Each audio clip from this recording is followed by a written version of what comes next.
কি ব্যাপার সৌমি, সেই কখন থেকে ডাকছি তোমার কানে কথা যাচ্ছে না? বলছি অফিসে যাবো, তবু আমার টিফিনটা প্যাক করে দিচ্ছ না কেন? সেই কখন থেকে ফোন নিয়ে ঘুটুর ঘুটুর করে যাচ্ছ।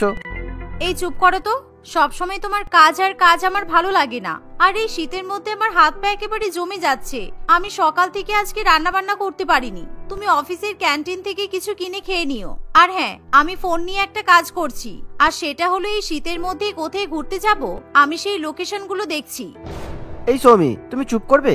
আমার কিন্তু তোমার এইসব কথা একদম ভালো লাগে না।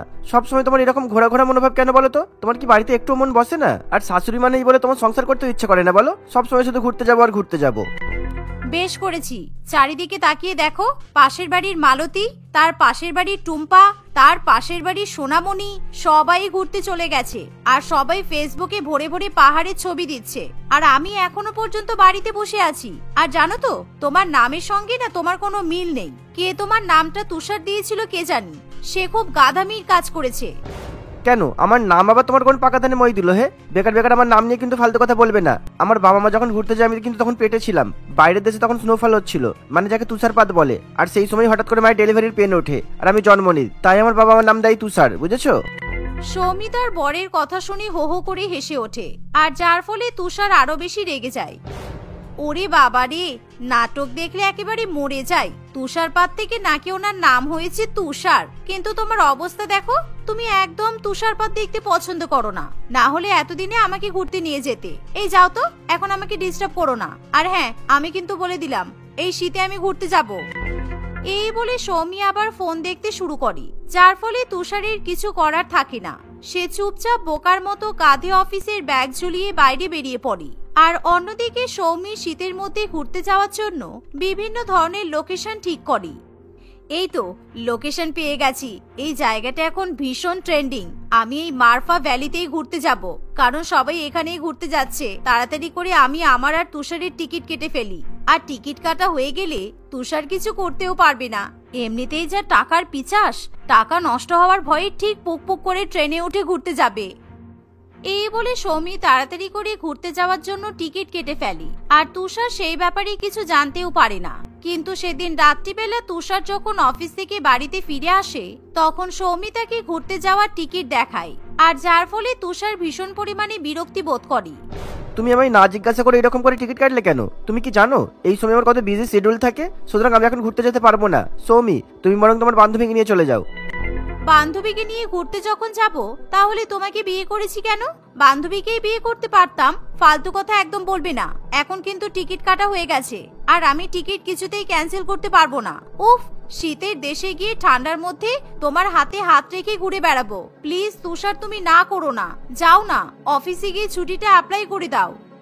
এভাবেই সৌমি তার বরকে রাজি করানোর চেষ্টা করে, যার ফলে তুষার বাধ্য হয়ে পরের দিন অফিসে গিয়ে বসের কাছে ছুটি অ্যাপ্লাই করে। কিন্তু তার প্রাণটা একেবারে কেঁপে ওঠে, কারণ সে সারা বছরে একটাও ছুটি নেয় না। আর তাকে এখন ছুটি নিতে দেখে তার বস ভীষণ পরিমাণে অবাক হয়। এভাবেই দেখতে দেখতে কিছুদিন কাটে। আর একদিন সৌমি সুযোগ পেয়ে তার পুরানো আলমারি খুলে দেখে। আর কিছুদিন পরেই ঘুরতে যাব, একটু পুরানো সোয়েটার শালগুলো বের করে দেখি কি অবস্থা হয়েছে। আমার আর তুষারের জামা কাপড়গুলো রোদেও তো দিতে হবে, কারণ শীতকালে রোদ না পেলে শাল সোয়েটারগুলো একেবারে ঠান্ডা হয়ে যাবে। এই বলে সৌমি আলমারি থেকে সমস্ত শাল এবং সোয়েটার বাইরে বের করে। কিন্তু দুঃখের বিষয় হলো, 1 বছর ধরে জামা কাপড়গুলো আলমারির মধ্যে থাকার ফলে সেগুলো ইঁদুরে কেটে দেয়, যার ফলে সৌমি খুবই ভয় পেয়ে যায়। হায় রে, আমার আর তুষারের এত সুন্দর সুন্দর সোয়েটার জ্যাকেট সব তো নষ্ট হয়ে গেল। এগুলো পরে আমি ঘুরতে যাব কিভাবে? না না, এগুলো পরে আমি বাইরে ঘুরতে যেতে পারবো না। আমি বরঞ্চ আজকে আমার আর তুষারের জন্য শপিং করে নিয়ে আসি। হ্যাঁ, এটাই বেটার হবে। এই বলে সৌমি গায়ে সোয়েটার ছাপিয়ে শপিং করতে বেরিয়ে যায়। সে শপিং মলে গিয়ে দামি দামি সোয়েটার, লং কোট, জ্যাকেট, শাল, মাফলার, টুপি আরো অনেক কিছু কিনতে শুরু করে। এভাবেই সৌমি যখন একদিকে শপিং করে, তখন তার বর একটা ইম্পর্টেন্ট মিটিং এ থাকে। কিন্তু এমন সময় তুষারের ফোনে মেসেজ ঢুকতে শুরু করে যে তার অ্যাকাউন্ট থেকে 1 লক্ষ টাকা ডেবিট হয়েছে। আর যা দেখে তুষার ভীষণ পরিমাণে ভয় পেয়ে যায়। হাই হাই হাই, কি হলো? আমার ব্যাংক থেকে 1 লক্ষ টাকা কোথায় গেল? এ বাবা, এই তো সকালবেলায় আমি ব্যাংকে টাকা রেখেছিলাম, এখন আমার 1 লক্ষ টাকা ফ্রড হয়ে গেল। এই বলে তুষার তখনই তার বউকে ফোন করে। আর সৌমি যখন বলে যে সে 1 লক্ষ টাকা দিয়ে ঘুরতে যাওয়ার জন্য শীতের জামা কাপড় শপিং করেছে, তখনই তুষারের মাথায় একেবারে আকাশ ভেঙে পড়ে আর সে আরো বেশি পরিমাণে কাঁদতে শুরু করে দেয়। আর কাঁদতে কাঁদতে তুষার তখনই অফিস থেকে বাড়িতে ফিরে আসে, কিন্তু সৌমি তার বরকে খুব একটা পাত্তা দেয় না। তুমি সেই সকাল থেকে এরকম নাকি কান্না কাঁদছো কেন বলো তো? আমি তো তোমার আর আমার জন্য ভালো ভালো জিনিসপত্র শপিং করেছি, সুতরাং এতে কান্নাকাটি করার কি আছে? মাথা কি খারাপ হয়ে গেছে তোমার? আর আমি কান্নাকাটি করবো না বলছো? আমরা যে জায়গায় ঘুরতে যাচ্ছি সেখানে প্যাকেজে 30,000 টাকা খরচা, আর তুমি সেখানে যাওয়ার জন্য 1 লক্ষ টাকা শপিং করে ফেললে। আমার কিন্তু এইসব একদম পছন্দ হচ্ছে না। বেশ করেছি, যা করেছি বেশ করেছি। আর তুমি যদি বেশি কথা বলো তাহলে আমি ঘুরতে যাওয়ার জন্য আরো বেশি বেশি টাকা খরচা করে শপিং করব, তখন তুমি বুঝতে পারবে। সৌমি এরকম করে বললে তুষারের আর কিছু করার থাকে না। এভাবেই দেখতে দেখতে কিছুদিন কাটে আর তাদের ঘুরতে যাওয়ার সময় চলে আসে, যার ফলে সৌমির মনে আনন্দের কোনো ঠিকানা থাকে না, কারণ আজকে সে ঘুরতে যাবে। কিছুক্ষণের মধ্যেই তারা দুজনেই ট্রেনে উঠে পড়ে, কিন্তু তুষারের মুখ ছোট্ট কালো হয়ে থাকে। এই সৌমি, এখন তো আমরা ট্রেনে করে যাচ্ছি আর ঘুরতে যাওয়ার জায়গায় পৌঁছায়ওনি, সুতরাং অফিসের ল্যাপটপটা একটু বার করে একটা মিটিং অ্যাটেন্ড করে নেবো প্লিজ। তুমি শীতকালে পাহাড়ের দেশে ঘুরতে যাচ্ছ, সাথে করে নিজের ল্যাপটপ নিয়ে এসেছো? ও, এই ল্যাপটপটাই হলো আমার সতীন। আমার আর ভালো লাগে না, মনে হয় তোমার ল্যাপটপটা ছুঁড়ে একেবারে ভেঙে ফেলি। যাই হোক, কি আর করা যাবে, যা পারবে করো। এই শুনে তুষার তাড়াতাড়ি করে ব্যাগ থেকে ল্যাপটপ বের করে আর সে ট্রেনের মধ্যে সারাক্ষণ অফিসের কল নিয়ে ব্যস্ত থাকে। অন্যদিকে সৌমি জানালার দিকে তাকিয়ে তাকিয়ে বাইরে পাহাড়ের সৌন্দর্য উপভোগ করতে থাকে। এভাবেই দেখতে দেখতে তারা মারফা ভ্যালিতে গিয়ে পৌঁছায় আর সেখানে পাহাড়ের এবং স্নোফলের এত সুন্দর সৌন্দর্য দেখে সৌমির মন একেবারে নেচে ওঠে, যার ফলে সে চারিদিকে সুন্দর সুন্দর ফটো তুলতে শুরু করে। কারণ এর আগে সে শীতকালে এত সুন্দর কমলালেবুর বাগান আর তার সঙ্গে কফি বাগান, বরফে ঢাকা বড় বড় পাহাড় কিছুই দেখেনি। তুষার, জায়গাটা কি সুন্দর, আমার মন একেবারে ভরে গেল। দেখেছো, আমি যদি আজকে এই জায়গাটাতে তোমাকে না নিয়ে আসতাম তাহলে আমাদের কখনো ঘোরা হতো না। এতে আবার নতুন কি? এসব কমলা লেবুর বাগান আমাদের বাড়ির আশেপাশেও আছে। এরকম কফি বাগান দেখবো বলে এত দূরে এসেছি। আর কোথায় পাহাড়ের সৌন্দর্য, পুরোই তো বরফে ঢেকে আছে।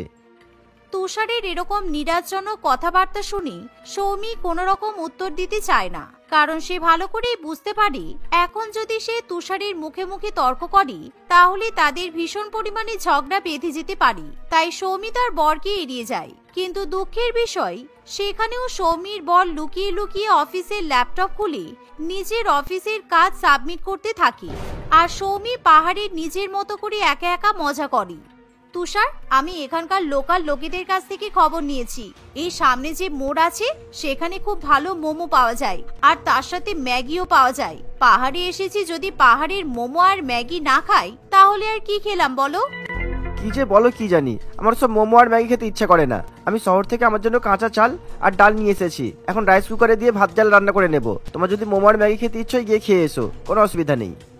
তুষার সবসময় ঘুরতে এসে তার বউয়ের সঙ্গে এরকম ব্যবহার করছে দেখে এবার সৌমি সত্যিই ভীষণ পরিমাণে খারাপ লাগে, কারণ সে তার বরের সঙ্গে ঘুরতে এসে মজা করতে চাইছে, কিন্তু তবুও সে তার বরের কোনো পাত্তা পাচ্ছে না। তাই সে একা একা মন খারাপ করে মোমোর দোকানে এবং ম্যাগির দোকানে ম্যাগি খেতে চলে যায়। কিন্তু সেখানে গিয়ে তার সঙ্গে প্রিন্সের আলাপ হয়। প্রিন্স ছিল সৌমি এবং তুষারের কলেজের খুব ভালো বন্ধু। কি রে সৌমি, তুই এখানে কি করছিস? আর তুষার কোথায়? ওয়াও, কতদিন পর তোর সাথে দেখা হলো, কিন্তু এইখানে এইভাবে আলাপ হবে সত্যি ভাবতে পারিনি। সেই কলেজ লাইফে মনে আছে আমার প্রপোজাল রিজেক্ট করে তুষারকে বিয়ে করেছিলিস? তারপর থেকে তো একেবারে বেপাত্তা হয়ে গেছিস বল। চুপ কর, একদম ফালতু কথা বলিস না। ভাগ্যি সেখানে ঘুরতে এসেছিলাম, না হলে তো তোর সঙ্গে দেখাই হতো না। আর তুই এখানে সিনেমা আর্টিস্ট হয়ে একেবারে সেলিব্রিটি হয়ে গেছিস, আর তোকে দেখেই মনে হচ্ছে নিশ্চয়ই ফিল্মে শুটিং করতে এসেছিস। আর আমার বরটাকে দেখ, ও তোর মতো এখানে এসে ল্যাপটপে কাজ করছে। হ্যাঁ, কাজ ছাড়া আর কি আছে। যাই হোক, চল মোমো আর ম্যাগি খাই। এই বলে তারা দুই বন্ধু মিলে নিজেদের মতো করে আড্ডা মারি আর একসঙ্গে মোমো খায় এবং ম্যাগি খায়। এই সুযোগে সৌমিতা সংসারের কথা, বরের কথা সবকিছু প্রিন্সকে বলে। আর এভাবে তাদের দুজনের গল্পগুজব করা হয়ে গেলে তারা দুজনে মিলে হোটেলে ফিরে যায়। আর এমন সময় তুষার প্রিন্সকে দেখে একেবারে অবাক হয়ে যায়, কারণ তুষার বরাবরই প্রিন্সকে একেবারে সহ্য করতে পারে না।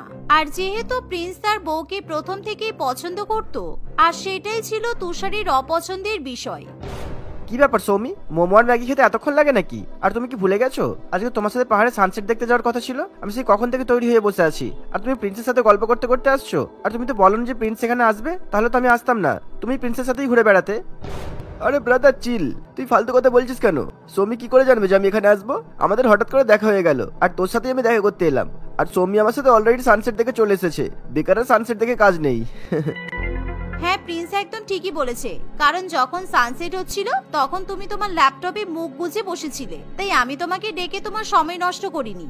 আমি তো ভাবতেই পারি না যে তুমি তোমার কাজ ছেড়ে আমার জন্য অপেক্ষা করবে, তাই আমি প্রিন্সের সঙ্গে সানসেট দেখে এসেছি। এমন কথা শুনে তুষারের ভীষণ পরিমাণে রাগ হয়, কিন্তু সে রাগ দেখাতে পারে না, কারণ সত্যি সে ঘুরতে আসার পর থেকে তার বউকে একটুও সময় দিতে পারেনি, সব সময় তাকে কাজে ব্যস্ত থাকতে হয়েছে।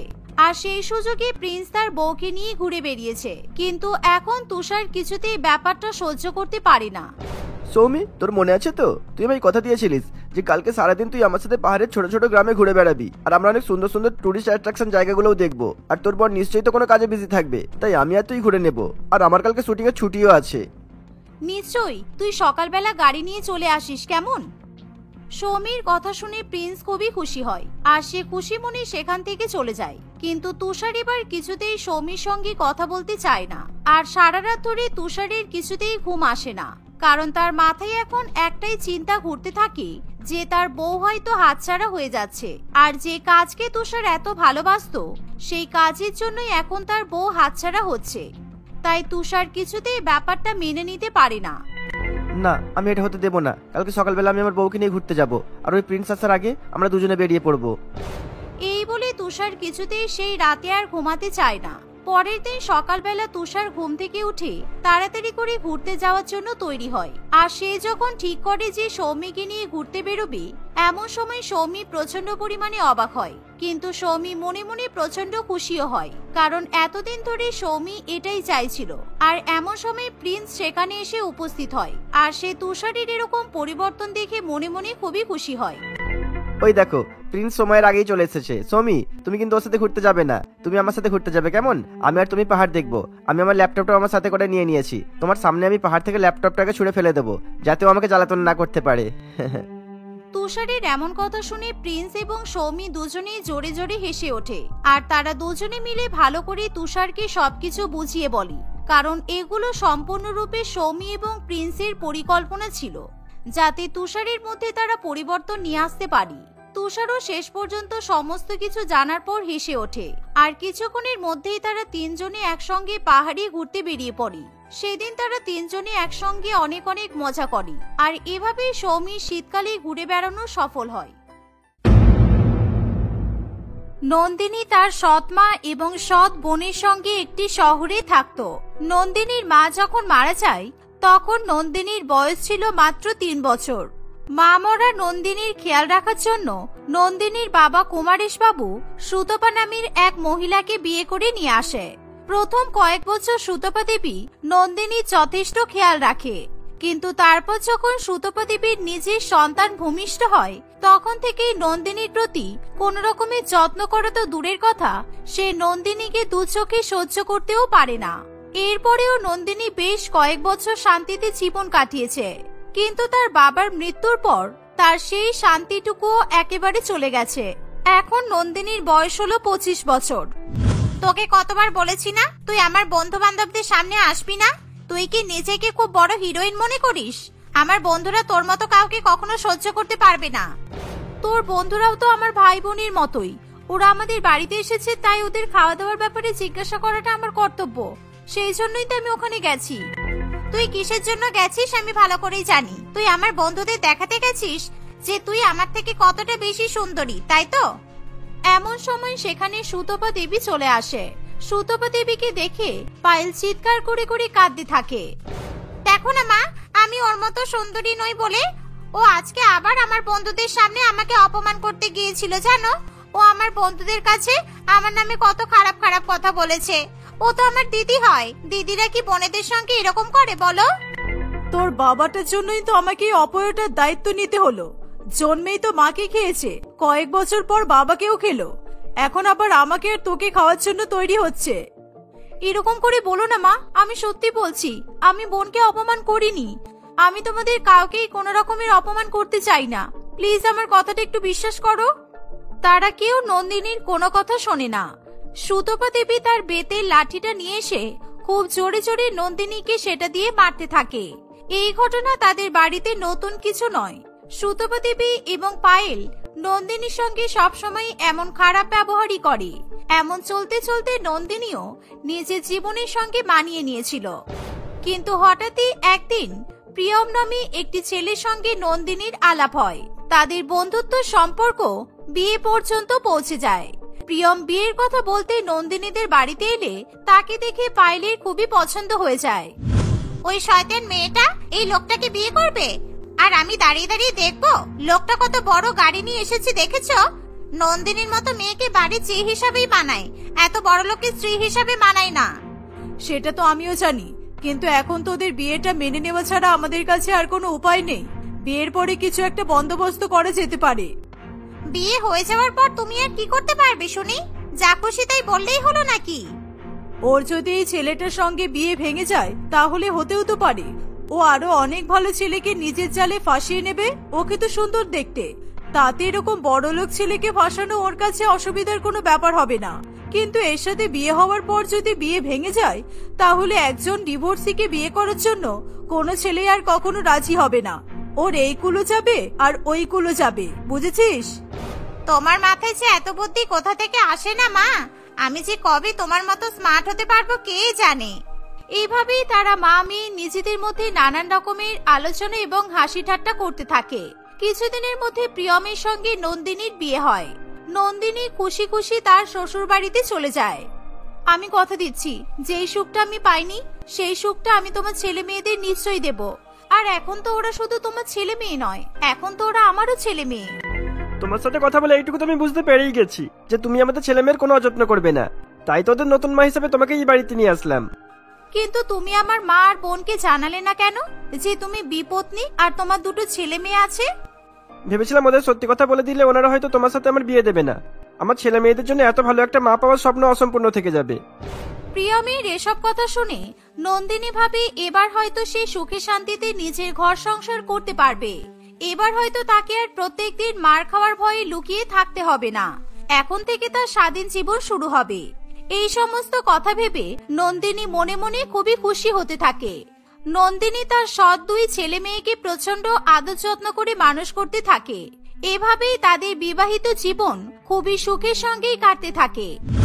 একদিন প্রিয়ম নিজের অফিসে বসে আছে, এমন সময় একটা অচেনা নম্বর থেকে তার ফোনে কল আসে।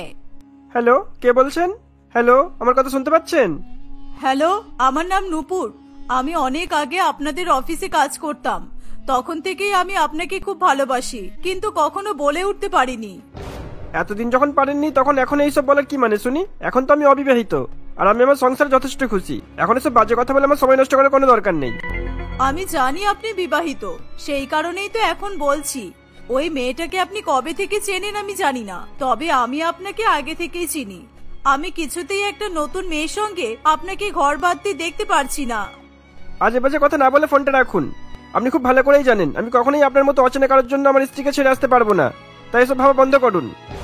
এই বলে প্রিয়ম ফোনটা কেটে দেয়, কিন্তু এই মেয়েটির ফোন আসা বন্ধ হয় না। প্রিয়ম যতগুলো নাম্বার ব্লক করে মেয়েটি ততগুলো নতুন নাম্বার থেকে প্রিয়মকে ফোন করতে থাকে। প্রিয়ম বাধ্য হয়ে মেয়েটির সঙ্গে দেখা করার সিদ্ধান্ত নেয়। আমাকে দেখলে প্রিয়ম বুঝে যাবে যে আমি বয়স্ক। আমি যতই মাস্ক পরে যাই আমার পাকা চুলগুলো ঢাকবো কি করে? তোকেই যেতে হবে, কয়েকদিন পর তো তুই ওর সঙ্গে ঘর করবি। আমি তোমার মতো করে কথা বলতে পারবো না। আমি গেলে কিছু না কিছু ঠিক গড়বড় করে দেব। তার চেয়ে বরং মাথায় কাপড় জড়িয়ে মুখে মাস্ক পরে চোখে চশমা পরে তুমিই যাও, কেউ চিনতে পারবে না। দেখো, এই প্রথম বোধহয় কোনো মা তার মেয়ের সতীন হয়ে তার মেয়ের ঘর ভাঙছে। ভাবতো কত অদ্ভুত ব্যাপারটা। নিজের মেয়ের জন্য তো এটুকু করতেই পারো, আর যার ঘর ভাঙছো সে তো তোমার নিজের কেউ হয় না, সে তো তোমার সৎ মেয়ে। এভাবেই দেখতে দেখতে দু একদিন কাটে। একদিন প্রিয়ম সেই মেয়েটির সঙ্গে দেখা করতে আসে।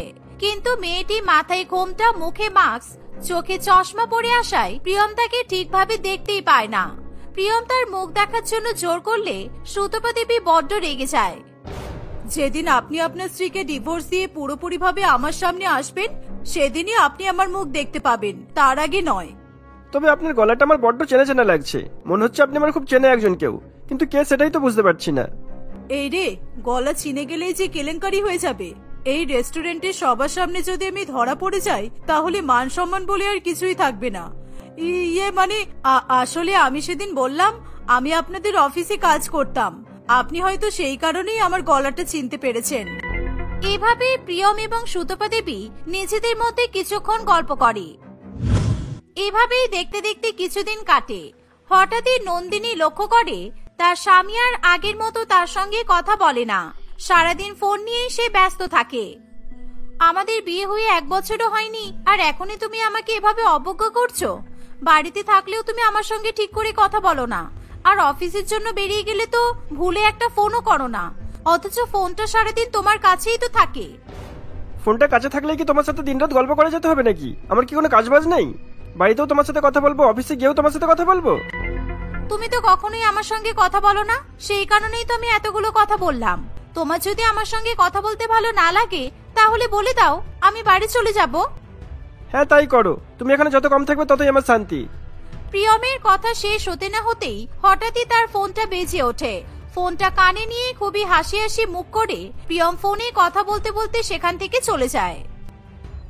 এভাবে আরো 2-1 দিন চলার পরে নন্দিনী সিদ্ধান্ত নেয় সে তার বাবার বাড়িতে ফিরে যাবে, আর সে ঠিক তাই করে। তাকে দেখে পায়েল এবং সুতপা দেবী প্রচন্ড পরিমাণে খুশি হয়। তারা বুঝতে পারে তাদের প্ল্যানটা সাকসেসফুল হয়েছে। প্রিয়মের ছোট ছোট 2-3 বছরের ছেলে মেয়েগুলোর জন্য নন্দিনীর খুবই কষ্ট হয়, কিন্তু এত অপমান সহ্য করে সে চাইলেও তার শ্বশুর বাড়িতে ফিরে যেতে পারে না। বাড়িতে থেকে নন্দিনী লক্ষ্য করে তার মা সুতপা দেবী প্রত্যেক দিনই কার সঙ্গে যেন ফোনে খুবই হেসে হেসে গল্প করে। তুমি কার সাথে ফোনে গল্প করো মা? তোমাকে এরকম ভাবে কথা বলতে তো আগে কখনো আমি দেখিনি। তোমার কথা বলার ধরনটাও কিন্তু বেশ অদ্ভুত লাগছে। তুই আমার ঘরে আমাকে না জিজ্ঞাসা করে ঢুকে এসেছিস কেন? আমি কখন কার সঙ্গে কিভাবে কথা বলবো তার কৈফিয়ত কি আমি তোকে দেব? যা এখান থেকে। যে লাল রঙের স্কার্ফটা মাথায় জড়িয়ে প্রিয়মের সঙ্গে দেখা করতে গিয়েছিলে, সেই স্কার্ফটা যে আমার মায়ের হাতের বোনা, আর তুমি আমার থেকে সেটা কেড়ে নিয়েছিলে, সেটা হয়তো তুমি ভুলে গেছো, কিন্তু আমি ভুলিনি। কি বলছিস তুই এসব? আমি কেন প্রিয়মের সঙ্গে দেখা করতে যাব? এসব কি যাতা বলছিস? তোর মাথাটা তো খারাপ হয়ে গেল নাকি রে? নন্দিনী সাথে সাথে সুতপা দেবীর হাত থেকে তার ফোনটা নিয়ে নেয় এবং ফোন করে প্রিয়মকে তাদের বাড়িতে আসতে বলে। প্রিয়ম কিছুক্ষণের মধ্যেই সেখানে চলে আসে। প্রিয়ম সেখানে আসলে সুতপা দেবী এবং পায়েল দুজনেই খুবই ভয় পেয়ে যায়। তাদের এমনটা করার কারণ জানতে চাইলে সুতপা দেবী আর পায়েল দুজনেই পরিষ্কারভাবে কিছু বলতে পারে না। তারা দুজনেই আমতা আমতা করতে থাকে। তোমরা কি ভাবলে তোমরা এভাবে আমাদের সম্পর্কটা ভেঙে দেওয়ার প্ল্যান করবে আর আমরা সেটা হতে দেব? তুমি যেদিন প্রিয়মকে ফোন করেছিলে ও সেদিনই তোমাদের কল রেকর্ডিংটা আমাকে শুনিয়ে দিয়েছিল। আমি প্রথম দিনই গলা শুনে বুঝতে পেরেছিলাম ওটা তুমি। কিন্তু তারপরেও আমাদের নাটকটা নিয়ে যেতে হলো, আপনারা আরো কতটা নিচে নামতে পারেন সেটা দেখার জন্য। যদিও আমার একটু সন্দেহ হচ্ছিল যে আপনার মতো একজন বয়স্ক মানুষ নিজের মেয়ের সতীন হয়ে তার সংসার ভাঙতে চাইবে না, কিন্তু সেদিন যখন আপনি দেখা করতে এলেন তখন নন্দিনীর মায়ের বানানো স্কার্ফটা পরে আপনাকে দেখেই আমার সমস্ত ভুল ভেঙে গেল। ওই স্কার্ফটার কথা নন্দিনী আমাকে অনেক আগেই বলেছিল। এরকম কেউ করে মা? তুমি আমাকে নিজের মেয়ে না ভাবলেও আমি তো তোমাকে আমার মা ভেবেছি। মা হয়ে তুমি এভাবে মেয়ের সংসার ভাঙতে পারলে? কেন করলে তুমি এরকম? এভাবে হঠাৎ করে নন্দিনী এবং প্রিয়মের কাছে ধরা পড়ে যাওয়ায় সুতপা দেবী হাউ হাউ করে কাঁদতে থাকে। আমি যা করেছি সব আমার নিজের মেয়ের জন্য করেছি। পায়েলের প্রিয়মকে খুবই পছন্দ হয়েছে, ও প্রিয়মকে বিয়ে করতে চায়, কিন্তু তোদের বিয়ে ভাঙার মতো কোনো কাজ করার ওর সাহস নেই, তাই যা করার আমাকেই করতে হয়েছে। পায়েল, বিয়ে করে 2 সন্তানের মা হওয়ার ধৈর্য কিংবা ক্ষমতা তোর মধ্যে আছে তো? নিজের সব সুখ জলাঞ্জলি দিয়ে ছেলে মেয়েদের কথা ভেবে নিজের জীবন উৎসর্গ করে দেওয়ার ইচ্ছা তোর আছে তো? বিয়ে করেই কি আমার 2টো সন্তান হয়ে যাবে নাকি? কি যাতা বলছিস তুই? এসব ঘটনা দেখে কি তোর মাথা খারাপ হয়ে গেল? কারোর মাথা খারাপ হয়নি। আমি যা বলছি একদম ভেবেচিন্তেই বলছি। প্রিয়ম বাবুর 3 বছরের 2টো জমজ ছেলে মেয়ে আছে। ওনাকে বিয়ে করলে কিন্তু তাদের দায়িত্বটাও নিতে হবে। তোর মা আমার সঙ্গে ছোটবেলা থেকে যেরকম ব্যবহার করেছে তুই কিন্তু সেটা করতে পারবি না। ওদেরকে কিন্তু অনেক ভালোবাসা দিয়েই বড় করতে হবে। বল তুই পারবি তো? দুটো বাচ্চার কথা শুনে পায়েল সঙ্গে সঙ্গে পিছিয়ে যায়। প্রিয়মকে বিয়ে করা তো দূরের কথা, সে প্রিয়মের সঙ্গে আর কোন রকমের কথা বলতেও রাজি হয় না। এই ঘটনার পরে নন্দিনী তার বাপের বাড়িতে পড়ে থাকা সমস্ত জিনিসপত্র নিয়ে প্রিয়মের সঙ্গে তার বাড়িতে ফিরে যায়। তারপর থেকে সে আর কোনোদিনও তার বাপের বাড়িতে ফিরে তাকায় না। এভাবেই প্রিয়ম, নন্দিনী এবং তাদের দুই ছেলে মেয়ে সুখে শান্তিতে দিন কাটায়। কয়েকদিন পরে নন্দিনীর নিজের একটি সন্তান হয়, কিন্তু তার জন্য প্রথম দুই বাচ্চার প্রতি ভালোবাসা তার কোনো অংশে কমে যায় না।